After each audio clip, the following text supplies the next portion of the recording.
आपका भाई मोनूमल बेला। और देखिए हमारे भोजपुरी के बहुत ही बड़े सुपरस्टार हमारे बड़े भैया खेसारी लाल यादव जी का बर्थडे का सेलिब्रेट हम लोग अभी तैयारी चल रहा है, और कुछ ही देर में बहुत ही तगड़ा सा सेलिब्रेशन होगा।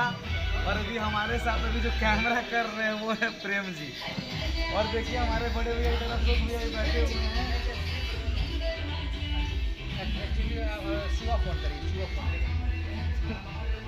भैया वीडियो है, सब लोग को जय माता दी। जय माता दी। और कुछ ही देर में अभी बहुत ही तगड़ा वाला बर्थडे होगा। सेटअप दिखाइए, बहुत ही सुंदर सा, बहुत अच्छा। ये सेटअप है आपका।